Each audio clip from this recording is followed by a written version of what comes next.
দুই প্রতিবেশী দেশের সম্পর্কের ক্ষেত্রে কখনো কখনো একটি বৈঠকও অনেক বড় বার্তা বহন করে, বিশেষ করে যখন সেই বৈঠকের পরে শুরু হয় নতুন করে কূটনৈতিক তৎপরতা। ভারত ও বাংলাদেশের সম্পর্কেও এখন ঠিক তেমনই একটি পরিস্থিতি তৈরি হয়েছে। রাজনৈতিক পালাবদলের পর দুদেশের মধ্যে যে দূরত্ব তৈরি হয়েছিল তা কমানোর চেষ্টা চলছে।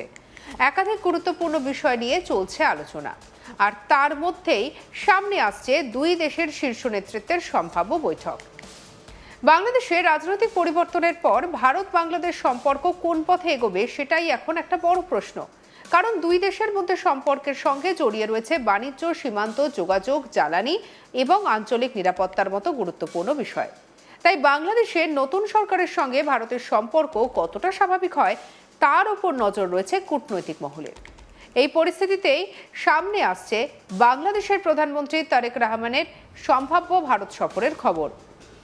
সূত্রের খবর, আগামী সপ্তাহেই দিল্লি আসতে পারেন বাংলাদেশের প্রধানমন্ত্রী তারেক রহমান। তার এই সফর প্রায় চূড়ান্ত পর্যায়ে পৌঁছে গিয়েছে বলেই জানা যাচ্ছে।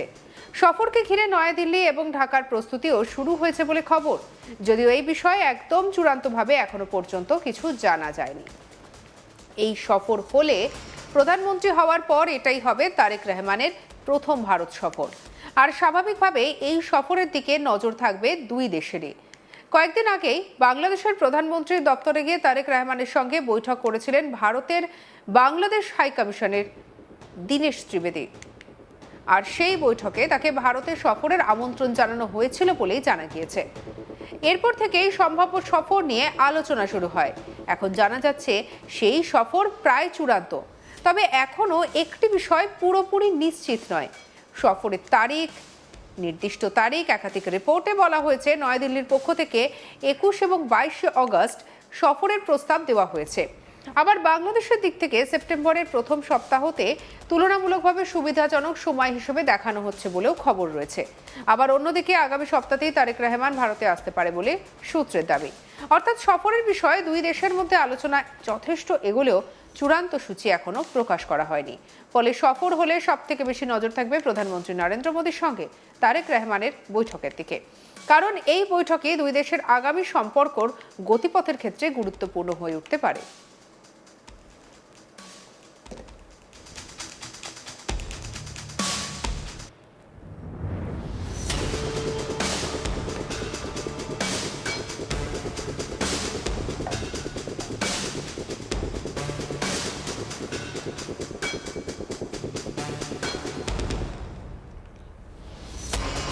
তারেক রহমান বাংলাদেশের ক্ষমতায় আসার পর সে দেশের রাজনৈতিক সমীকরণে বড় পরিবর্তন হয়েছে।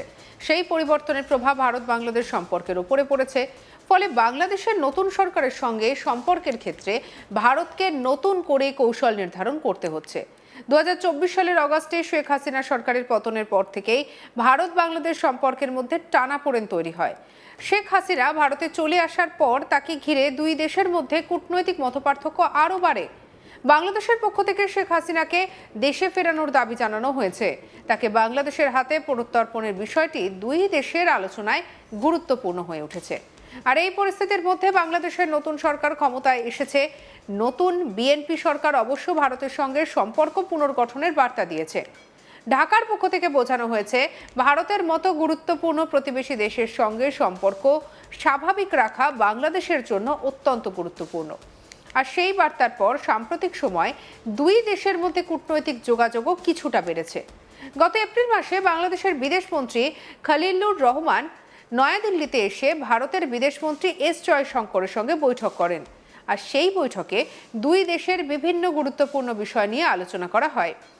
এরপর সম্প্রতি ঢাকায় ভারতের হাই কমিশনার দীনেশ ত্রিবেদী বাংলাদেশের প্রধানমন্ত্রী তারেক রহমানের সঙ্গে বৈঠক করেন। দুই দেশের সম্পর্ক কিভাবে আরও উন্নত করা যায় সেই বিষয় নিয়ে আলোচনা হয়েছে বলে জানা গিয়েছে। আর সেই বৈঠকের পর তারেক রহমানের ভারত সফরের সম্ভাবনা আরও জোরালো হয়েছে।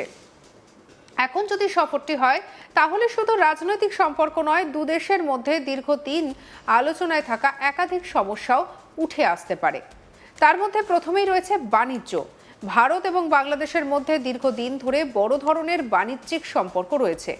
দুই দেশের মধ্যে নিয়মিত পণ্য আমদানি এবং রপ্তানি হয়। তাই দুই দেশের রাজনৈতিক সম্পর্ক উন্নত হলে বাণিজ্যের ক্ষেত্রে তার ইতিবাচক প্রভাব পড়তে পারে বলেই মনে করা হচ্ছে। বাণিজ্যের পাশাপাশি ট্রানজিট এবং যোগাযোগ ব্যবস্থাও অত্যন্ত গুরুত্বপূর্ণ। ভারত এবং বাংলাদেশের মধ্যে সড়ক, রেল, জলপথে যোগাযোগ রয়েছে। বাংলাদেশের ভৌগোলিক অবস্থান ভারতের উত্তর পূর্বাঞ্চলের সঙ্গে যোগাযোগের ক্ষেত্রেও গুরুত্বপূর্ণ।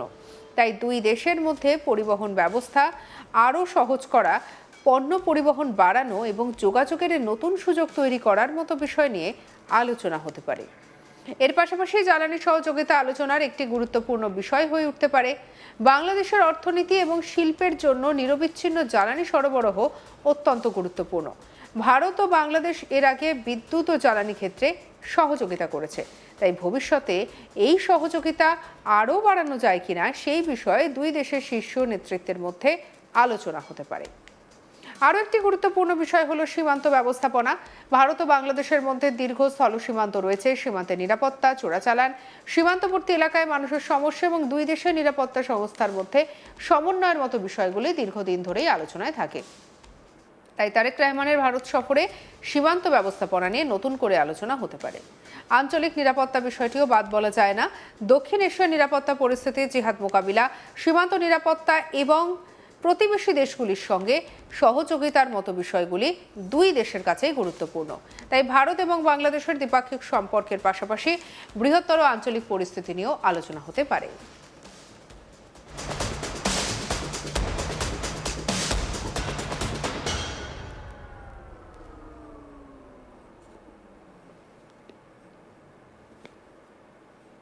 এর পাশাপাশি বাংলাদেশের একাধিক অর্থনৈতিক এবং বাণিজ্যিক ইস্যুতে ভারতের সহযোগিতার বিষয়টি সামনে আসতে পারে। অর্থাৎ এই সফর শুধুমাত্র সৌজন্য সাক্ষাৎ বা রাজনৈতিক সম্পর্ক তৈরির মধ্যে সীমাবদ্ধ নয়, বরং দুদেশের মধ্যে দীর্ঘদিন ধরে একাধিক বিষয় নিয়ে সরাসরি আলোচনার একটি বড় সুযোগ তৈরি করতে পারে। এখন প্রশ্ন হলো, শেখ হাসিনার ইস্যু কি এই আলোচনায় প্রভাব ফেলবে? কারণ শেখ হাসিনা বর্তমানে ভারতে রয়েছেন, তাকে বাংলাদেশে ফেরানোর দাবি নিয়ে দুই দেশের মধ্যে মতপার্থক্য রয়েছে। তারেক রহমানের নেতৃত্বাধীন নতুন বাংলাদেশ সরকার ভারতের সঙ্গে সম্পর্ক ভালো করতে চাইছে ঠিকই, কিন্তু একই সঙ্গে শেখ হাসিনাকে ঘিরে বাংলাদেশের অবস্থানও গুরুত্বপূর্ণ। অন্যদিকে ভারতকে এই বিষয়টি রাজনৈতিক এবং কূটনৈতিক দিক থেকে অত্যন্ত সতর্কতার সঙ্গে মোকাবিলা করতে হচ্ছে। তাই তারেক রহমান এবং নরেন্দ্র মোদীর বৈঠক হলে শেখ হাসিনা প্রসঙ্গ আলোচনায় আসে কিনা সেদিকেও নজর থাকবে। আবার এই সফরের সঙ্গে আরও একটি বড় আন্তর্জাতিক কর্মসূচির যোগ রয়েছে। চলতি বছরে কয়েক মাস পর ভারতে ব্রিক্স সম্মেলন আয়োজিত হতে চলেছে।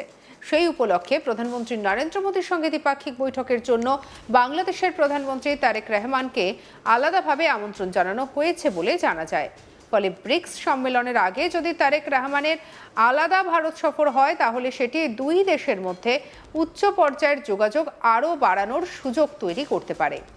তবে এখনো পর্যন্ত সফরের নির্দিষ্ট দিন চূড়ান্ত হয়নি, তাই এখন অপেক্ষা শুধু আনুষ্ঠানিক ঘোষণার। তারেক রহমানের ভারত সফর শেষ পর্যন্ত কবে হয় সেটাই এখন দেখার। সঙ্গে রাখুন আজ তাক বাংলাকে, সাবস্ক্রাইব করতে ভুলবেন না।